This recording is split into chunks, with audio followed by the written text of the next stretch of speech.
welcome to another install video from Parts Factory Australia.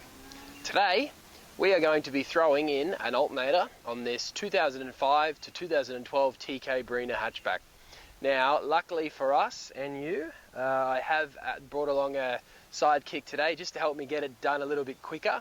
I have about an hour and a half of sunlight, so I'm hoping we can knock it over before it gets dark enough for you to be able to see.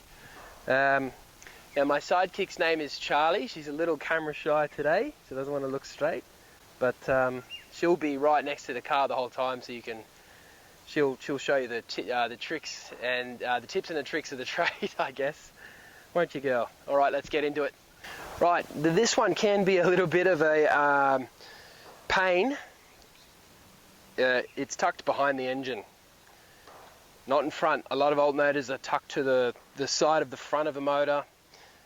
To be honest, most alternators are rough, but this one certainly is at the top of my list. Not saying that you can't do it, but you do have to pull a fair bit off the car in order to access the area, including where the bolts are, and just, yeah, you'll see what I mean as we get started.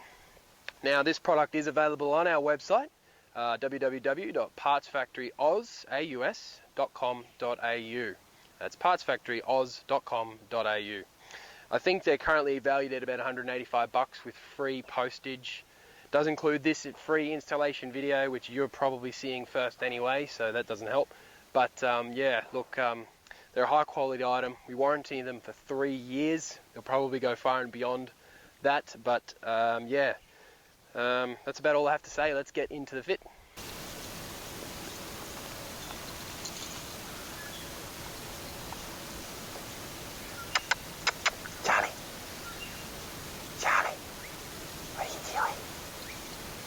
Right, so the 2005 to 2012 Barina does come in a hatch and sedan.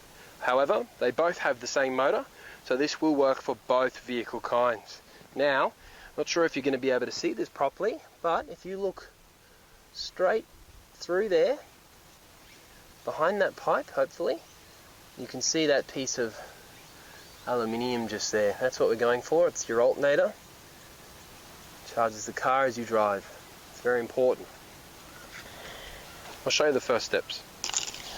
Right, to start, we're going to want to remove this air box. Now, to do that, the best method to do that, first of all, we want to remove this pipe here. We want to remove the air pressure sensor there, or air temperature sensor, I'm not sure.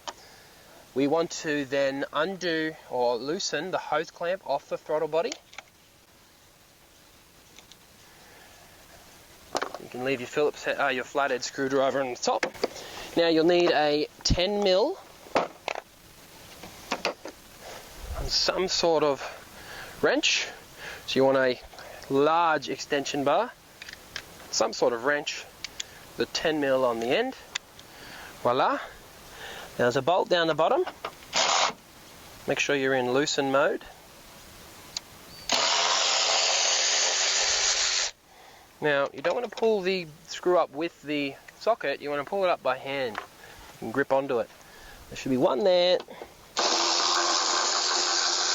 one behind, and another one just next to it. So you have 1, 2, 3 bolts. You leave your wrench just there. That should allow the airbox, see how it's popping up and down now? We have this pipe here. Now, I forgot my pliers today, so I'm going to see if that can be tackled by hand. It'll be much easier for you if you have this nice set of pliers, but fortunately I'm a little too far away from my toolbox. You should be able to actually just pull that air intake pipe off nice and gently. Even if you want to rotate it a bit to free it up on the metal, you can actually pull, make sure that's loose enough.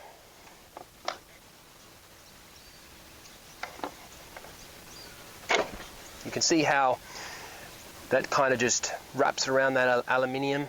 As you twist, it kind of binds, so sometimes that's why you have to work that plastic. You should be able to lift this entire box out. Piece of cake. There it is there. Put that to the side. You don't want to disassemble that any further, as there is no need. Now, the next step, I would say, remove your throttle body. Now, the throttle body is a little bit more complex You have things like your throttle cable, which all you want to do to undo that is rotate it around, pull that around, leave that off to the side. You can let the spring take that pressure back. Now as you go, you want to kind of have things wrap onto each other so that they don't flick back at you, because that will get annoying. So we've undone our throttle cable. There's a wire to the throttle position sensor, which is just a 3-wire plug just there. That's at the back. It's nice and easy. Tuck that out to the side, which you see we're already running into dramas here. That's okay, we can deal with that. What is the best way? Okay, let's try that out. Right, so we've undone the wire in the back of the throttle body. We've undone the throttle cable itself. Now I'm noting there are a few radiator pipes or radiator transfer or coolant transfer pipes that actually run to that throttle body. Now I'm not sure that we'll have to undo them. I would probably say we won't. There are 4 10mm screws along the outside of this throttle body here. I'll show you what I mean. So now we have a better view of the throttle body itself. We're going to remove, first of all, we may as well tackle the easiest one of all. Tuck your wrench in there. Push down on the pipe with a screwdriver, like that, and squish that in there and get that bolt. Back into the screws at the back, I'm hoping they're going to be a little bit easier. There's one at the back here. And then there'll be one down the bottom at the back. Now I would personally say the easiest way to get that would... Right, so I managed to put the 10mm on the screw. Now I will take my extension and I will make mate up with the 10mm itself.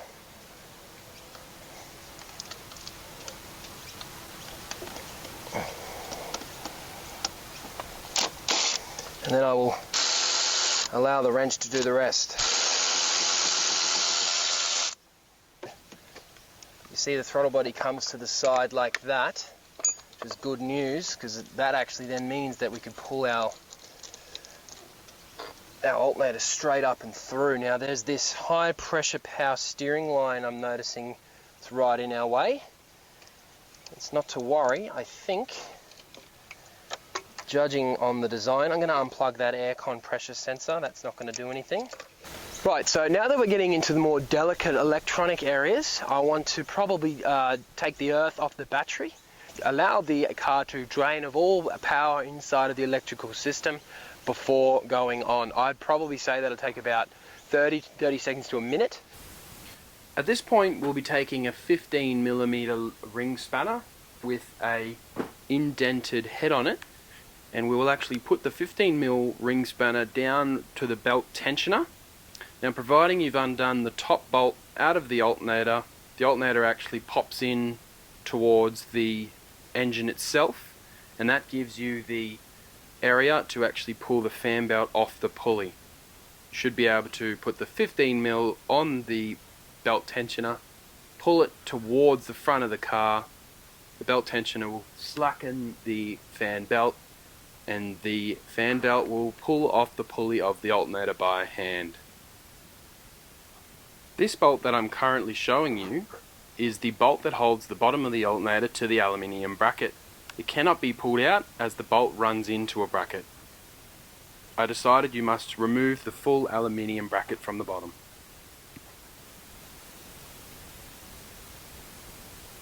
Now, this is the part of this job that is the challenge, the biggest challenge of all. Now, let's just say that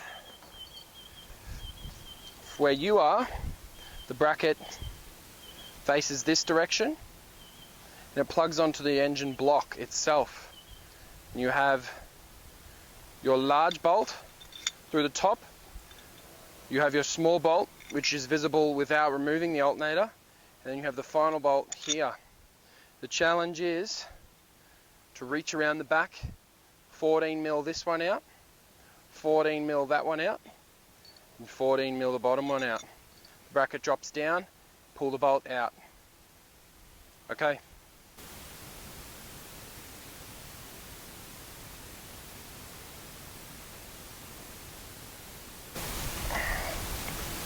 Undoing the alternator bracket itself, the alternator wire. I believe it will be a 12mm. This is your main alternator plug or lead. It should rotate towards us. There we go there. There's a little positive wire comes off the back of the alternator. We'll tuck that out of the way and we'll have our little plug which will just pop off the back of the alternator. Hoping we can get in there though. Now you can use a little short blade screwdriver or a short screwdriver to get that plug lifting up into the air. You see that? We just undone that plug out of the back of the alternator. We're going to tuck that to the side as well. And then once we've moved it to the side, removed our final bolt on that bracket.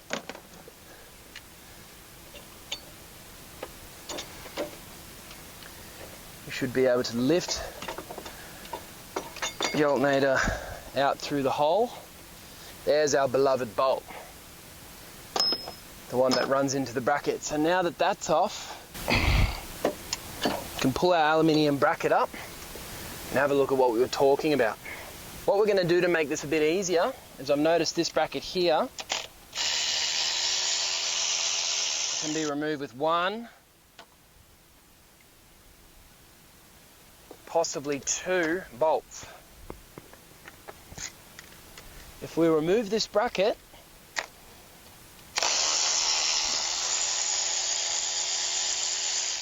I've got a good feeling that alternator is going to come out much easier. So let's try it again.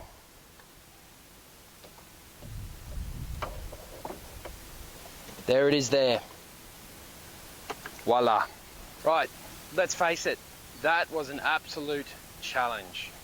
Doing that without a hoist, doing it even without a jack, absolute challenge. I'm not sure if it'd be easier if you could get under it, maybe to get that bottom bracket. I think if you could get under this car on a hoist or at home on jack stands, maybe that bottom bracket would be easier to get to those 3 bolts, which would free up a lot of time.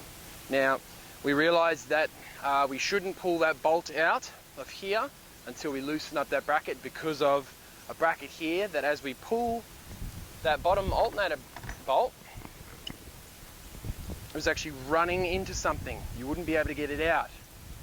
That's the problem. Now, there's nothing wrong with this alternator. I'm going to refit it. There's no point putting a new one on this car because it is actually a wrecker car. But yeah, let's get straight back into that. Give me strength. Right, first things first, guys. We're going to put our bracket back onto our alternator, facing the correct direction. Here it is here. We want to face it this direction. Feel free to rest it down. Now, slide that bolt in. I'm pretty sure there's no reason we can't actually put our nut on right here, right now. Leave it loose though, we'll tighten it up when it's down there. Okay, lower your alternator in. Now it's time to put the plug onto the alternator. Try and rest it on something at this point. Now I'm thinking we might want to put one bolt, maybe the long bolt, just there in that bottom bracket. I think the longest bolt would be best to do first. What you do is you put the long bolt in, screw it in about 4 or 5 turns, have a break. Okay, now that we've got our positive wire back on, it's probably time to put our lower bolts back into that big bracket. Yeah, now that we've got one bolt in, we should actually be able to use it as a rotator to line up the bottom bolt. As long as it's straight up and down, you should just be able to find the thread, try and lift the alternator up and down just to wobble it in a bit, yeah. And you can actually leave the socket on, bring your ratchet in through this direction, hugging the engine, essentially.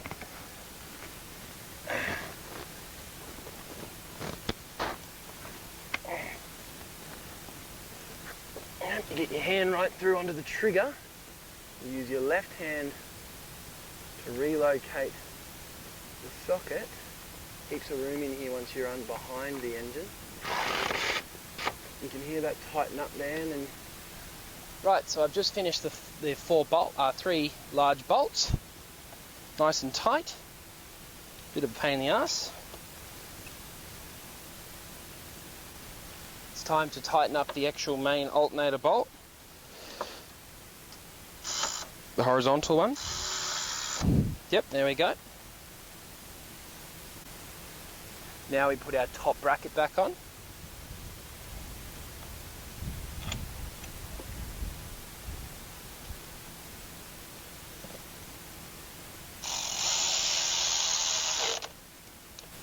Now at this point, it's actually time to put our fan belt on.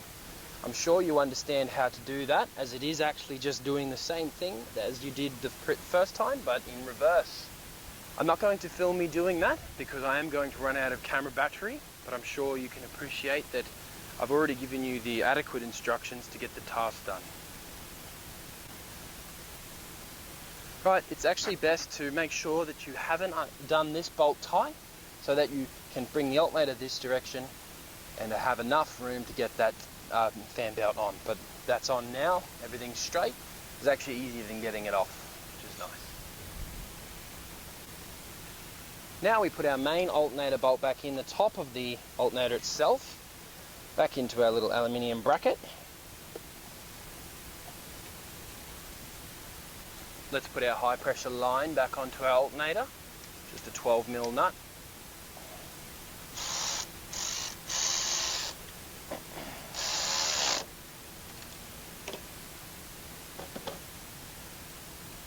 Let's reinstall our throttle body and plug all the plugs back in before entering.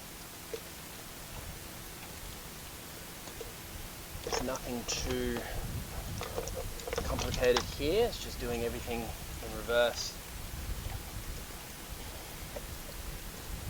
Be careful not to damage the O-ring as you slot that in. Now these pipes all have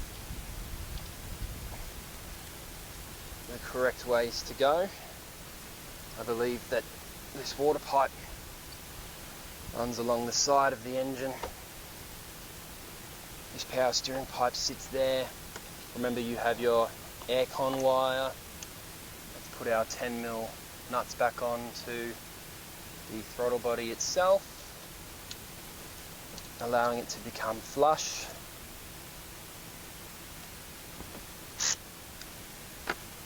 Once we put our throttle body and the 4 10mm back in and attach the throttle cable, we can lower our airbox back into the car. Now we all remember the 3 10mm bolts, making sure to remember that it actually plugs into a pipe down in the bottom guard. We can push this back on with or without pliers, clearly. We put our air intake pipe in flush and straight, wobbling it on nicely. We tighten up our hose clamp, making sure that pipe is flush to the face of the throttle body. Our last plug we plug in just here and chase over the top of the unit. Put our 3 10mm into the top of the airbox, and that's it. We're done.